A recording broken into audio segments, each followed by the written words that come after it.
Hello friends, in this video we will discuss about the AVL tree deletion.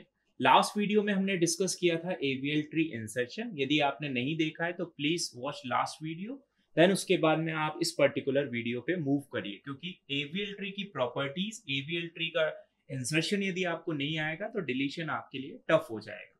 Now AVL tree को delete करने के लिए, it means AVL tree से किसी particular element को delete करने के लिए हमें तीन अप्रोच और तीन एल्गोरिथम या तीन प्रोसेस को फॉलो करना पड़ता है। तो फॉर एग्जांपल मैं एक एग्जांपल ले लेता हूं। सबसे पहले AVL ट्री बना लेता हूं।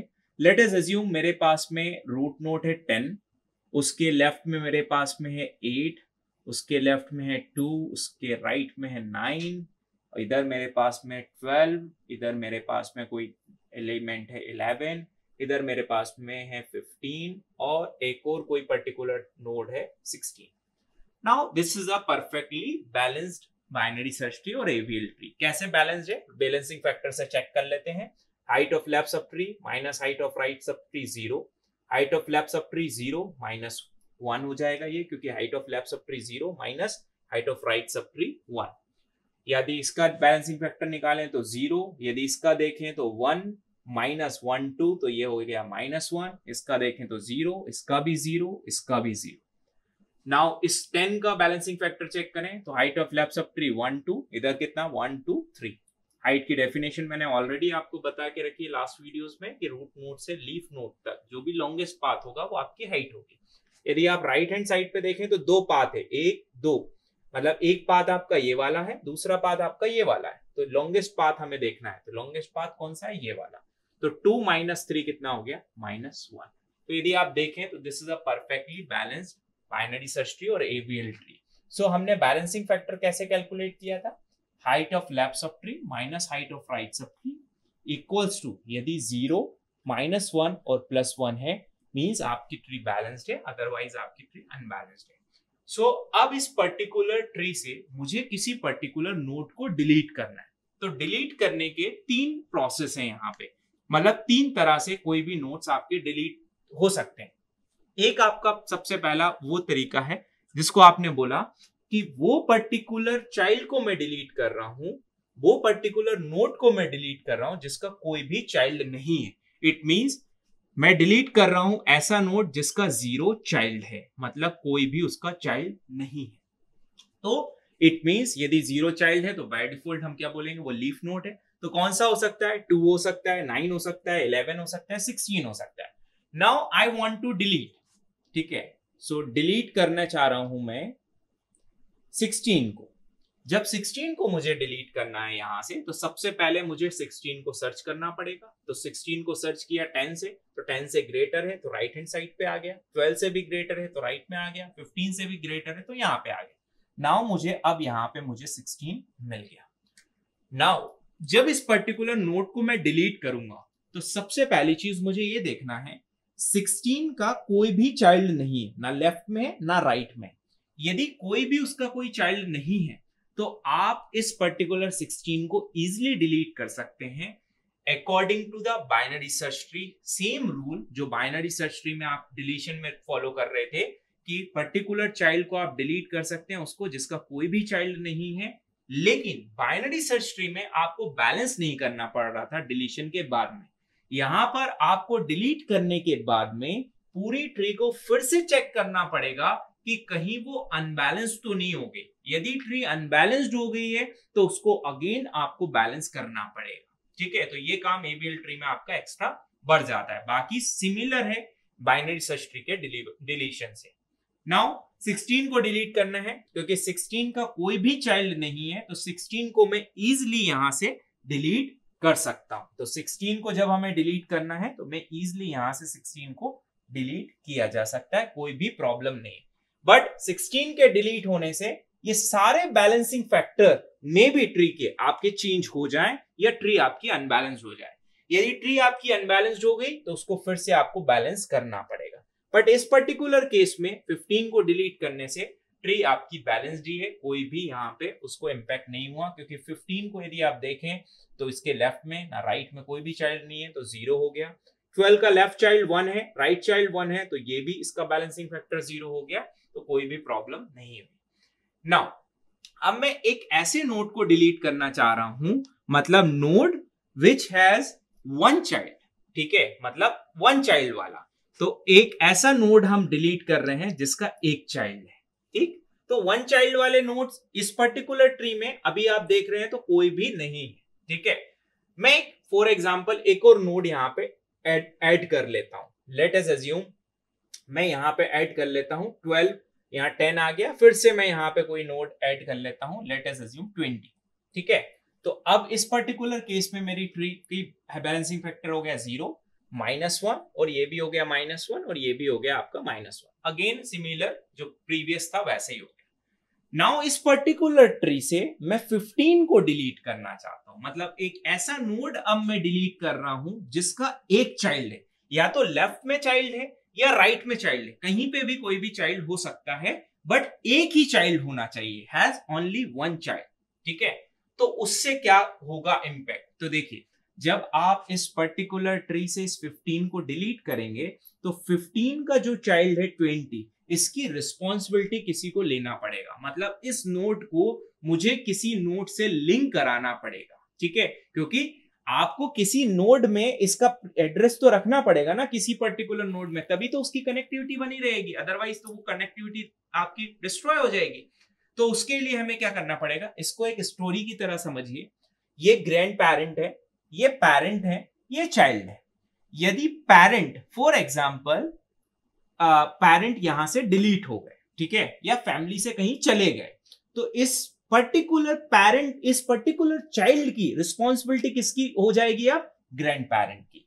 तो हम क्या करेंगे इस पर्टिकुलर केस में, जब आप पेरेंट को डिलीट करेंगे तो चाइल्ड नोड की रिस्पॉन्सिबिलिटी किसकी हो जाएगी, ग्रैंड पेरेंट की। तो अब आपको क्या करना है, इस पर्टिकुलर 20 के एड्रेस को आप कौन स्टोर करके रखेगा, आपका 12। तो ये होता है आपका वन चाइल्ड डिलीशन। तो यहां से जैसे ही मैं 15 को डिलीट कर दूंगा इस तरह से, तो ये 20 की जो रिस्पॉन्सिबिलिटी है, मतलब 20 किससे लिंक्ड हो जाएगा, आपका 12 से लिंक्ड हो जाएगा।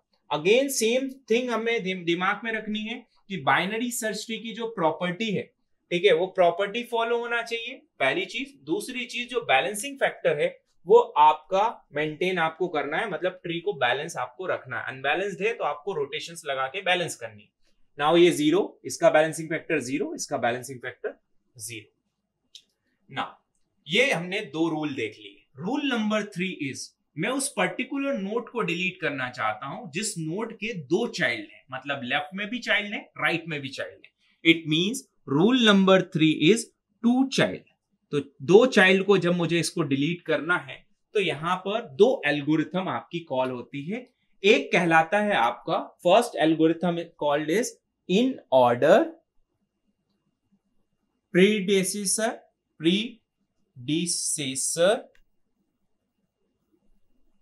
और दूसरा आपका एल्गोरिथम कहलाता है इन ऑर्डर सक्सेसर, ठीक है। दो अप्रोच है, दो टेक्निक है, दो एल्गोरिथम। इन ऑर्डर प्रीडिसेसर को भी यूज कर सकते हैं आप, इन ऑर्डर सक्सेसर को भी यूज कर सकते हैं, किसी एक को यूज कर सकते हैं। मतलब मुझे अब वो पर्टिकुलर नोड को डिलीट करना है जिसके दो चाइल्ड है। तो लेट अस अज्यूम मुझे 10 को यहां से डिलीट करना है। तो 10, क्योंकि 10 के दो चाइल्ड हैं, लेफ्ट में भी चाइल्ड है, राइट में भी चाइल्ड है, या 8 को डिलीट करना है, किसी का भी एग्जांपल ले सकता हूं मैं, 10 का एग्जांपल ले रहा हूं। 10 को मुझे यहां से डिलीट करना है। जब 10 को यहां से डिलीट करना है, इट मींस रूट नोड पे कोई ना कोई एलिमेंट आपका आएगा। तो कौन सा एलिमेंट आ सकता है रूट नोड पर, अब वो आपके ये दो अप्रोचेस बताएंगे, in order predecessor, in order successor. In order already आपको पता है, in order, pre order, post order क्या है। इन ऑर्डर मतलब एलिमेंट्स जब भी आप इन ऑर्डर निकालेंगे किसी भी पर्टिकुलर ट्री का, तो एलिमेंट्स ऑलवेज आपके जो है बाइनरी सर्च ट्री के केस में असेंडिंग ऑर्डर में अरेंज्ड होंगे, ठीक। नाउ दोनों चीजों को मैं दो तरह से आपको एक्सप्लेन करूंगा। सबसे पहले इन ऑर्डर प्रीडिसेसर को बताता हूं। तो एक डायरेक्ट अप्रोच क्या है, जिस भी पर्टिकुलर नोड को आप डिलीट करना चाह रहे हैं उसके एक लेफ्ट में आइए और उसका जो भी राइट मोस्ट चाइल्ड होगा वो पर्टिकुलर क्या बन जाएगा, आपका रूट नोड बन जाएगा, पहली चीज। इसको दूसरी तरह से कैसे समझ सकते हैं कि इस पर्टिकुलर ट्री का आप इन ऑर्डर निकालिए, तो इन ऑर्डर क्या हो जाएगा इसका 2, ठीक, 8, 9, 10, 11, 12, 20, क्योंकि इन ऑर्डर क्या निकलता है आपका असेंडिंग ऑर्डर। सबसे पहले लेफ्ट को विजिट करिए, देन पैरेंट विजिट करिए, देन राइट को विजिट करिए, देन लेफ्ट पैरेंट राइट, ये चलता है आपका इन ऑर्डर। ठीक, तो इन ऑर्डर में आपका क्या था, रूट था आपका पर्टिकुलर 10। तो 10 के जस्ट बिफोर जो भी एलिमेंट आ रहा है, तो this is called the predecessor, मतलब पहले वाला। ठीक, तो 10 के पहले कौन आ रहा है आपका 9, तो 9 क्या हो गया, प्रीडिसेसर नोड। तो इस पर्टिकुलर का प्रीडिसेसर कौन हो गया, 9, तो 9 से आप रिप्लेस कर सकते हैं। पहली चीज, यदि इसी पर्टिकुलर ट्री का इन ऑर्डर सक्सेसर में निकालता, तो सक्सेसर में क्या हो जाता, इस रूट नोड के राइट वाला, तो राइट वाला क्या मिल जाता है आपको, सक्सेसर।